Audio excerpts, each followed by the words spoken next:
آمين آمين اللهم صل وسلم وبارك على سيدنا محمد وعلى آله وصحبه أجمعين سبحان ربك رب العزة عما يصفون وسلام على المرسلين الحمد لله رب العالمين أشرف الخلق سيدنا محمد الفاتحة على سيدي الشيخ محمد الشيخ إبراهيم الشيخ محمد عثمان.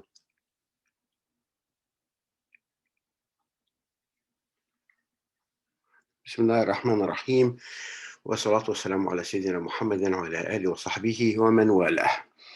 Nous allons continuer aujourd'hui la série de cours intitulée Hujjat al-Tawhid de Amena Sheikh Safar Ghafar Allah yarhamu, qui avait connu un grand succès à la télévision égyptienne en 2013. Juste un petit résumé de ce que nous avions dit avant, c'est que il s'agit ici vraiment de bien clarifier, de bien comprendre les termes, leur signification et leurs nuances.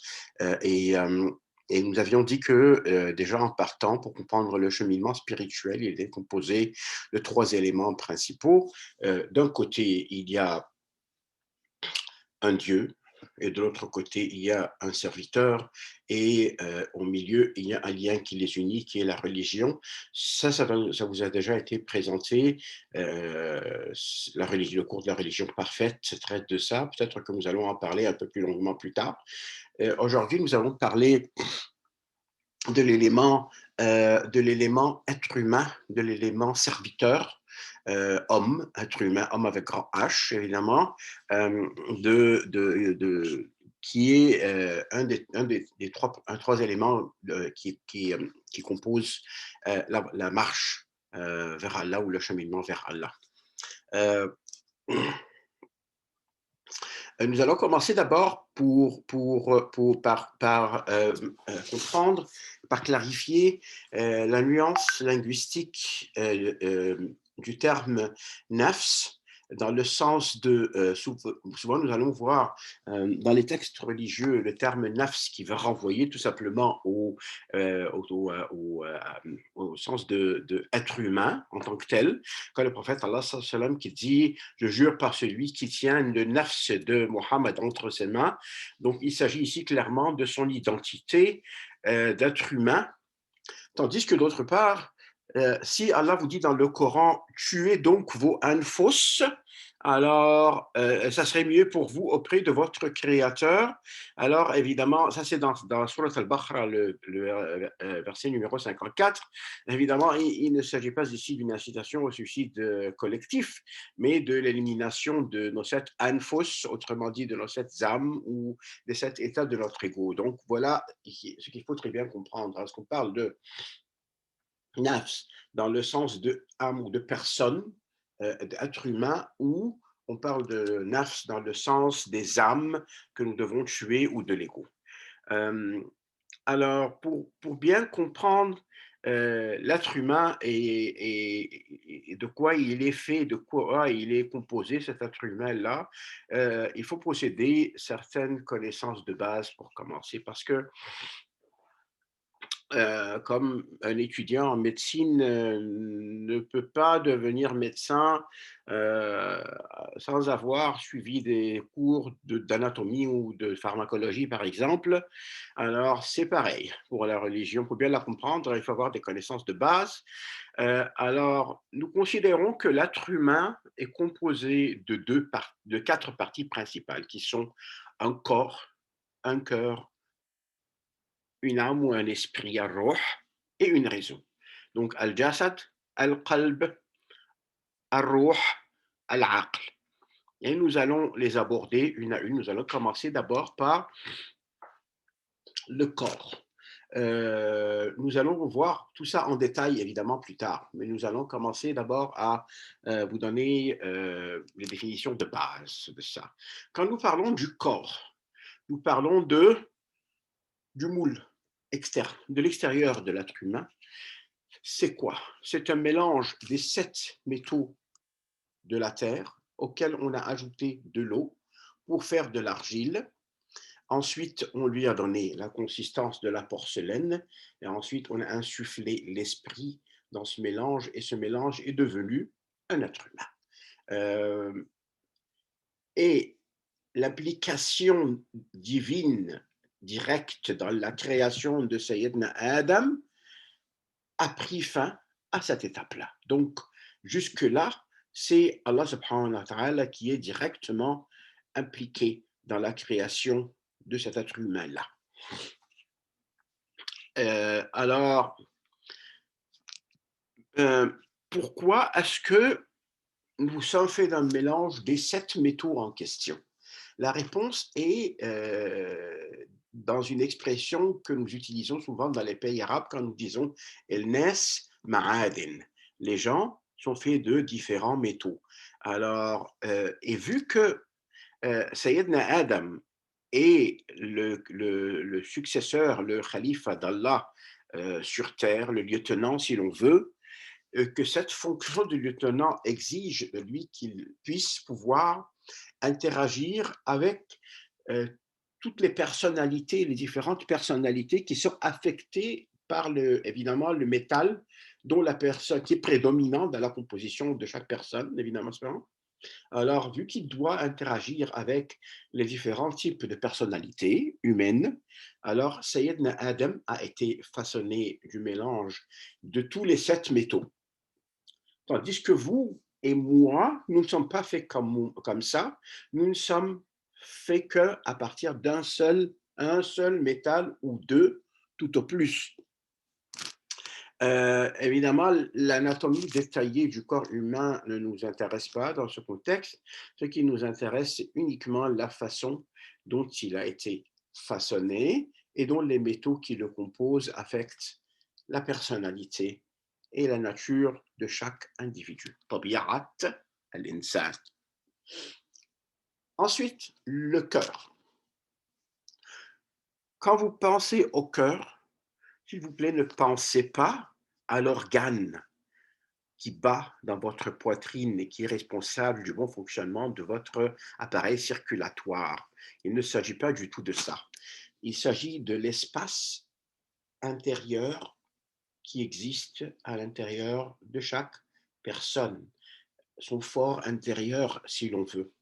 Alors, le cœur, tel que nous l'entendons dans ce contexte, est un mélange, un amalgame d'émotions dans lequel fut installée la fitra, qui est la nature originelle humaine. Surat Ar-Rum, verset 30, telle est la nature qu'Allah a originellement donnée aux hommes. Alors, cette nature originelle, cette fitra-là, est une distinction, un honneur qu'Allah subhanahu wa ta'ala a accordé à l'être humain en l'élevant au-dessus des autres créatures.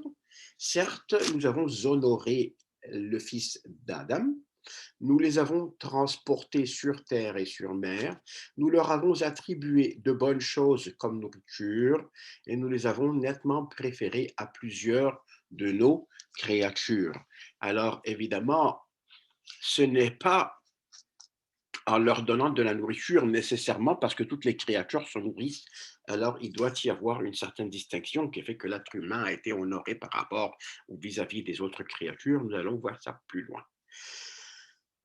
C'est quoi cette distinction-là? Alors, c'est quoi Inna karramna al-insan? Alors, le takrim, l'honneur, la distinction qui a été accordée à l'être humain, c'est quoi? Il s'agit de cet attribut unique dont Allah a équipé l'être humain et qu'il n'a accordé à aucune autre créature.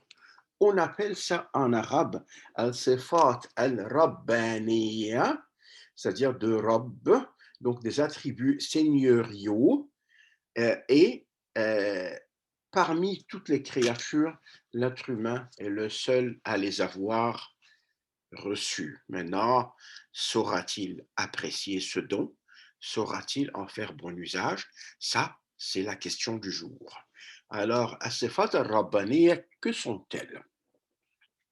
L'être humain a été créé sami'an, entendant, basiran, voyant, mutakalliman, capable de parler, parlant, qadiran, habilité, et puissant, hayyan, vivant, aliman, savant, Mouridan, c'est-à-dire que ambitieux, voulant, il veut des choses. Et voici donc ce qui distingue l'être humain du reste de la création. Allah lui a accordé ces 7 attributs seigneuriaux-là. Pourquoi? Parce qu'il a une mission à remplir sur terre. Et afin qu'il ne puisse pas échouer dans sa mission de khalifa sur terre, Allah lui a donné les outils qui sont nécessaires. Alors, comme ça, si l'être humain venait plus tard argumenter avec Allah et lui dire, mais tu m'as donné une responsabilité, mais tu ne m'as pas donné les outils nécessaires pour que je puisse remplir cette mission-là, Allah lui dira, non, je t'ai tout donné, je t'ai confié une mission que je n'ai confiée à nulle autre créature, tu as accepté la charge, je t'ai équipé d'attributs seigneuriaux que je n'ai donnés à nulle autre créature, afin que tu puisses coloniser la terre, que tu puisses la développer. Alors, il s'agit ici évidemment des attributs seigneuriaux. Maintenant, quelle est-elle cette mission-là? Pourquoi sommes-nous ici? Est-ce que nous sommes ici pour construire des gratte-ciels? Est-ce que nous sommes ici pour cultiver la terre? Est-ce que nous sommes ici pour cultiver des voitures? Non. Ça, c'est ce qu'on appelle du développement horizontal. Horizontal. L'être humain, lui, sa mission n'est pas de développer horizontalement, c'est-à-dire qu'il n'est pas là pour développer l'espace.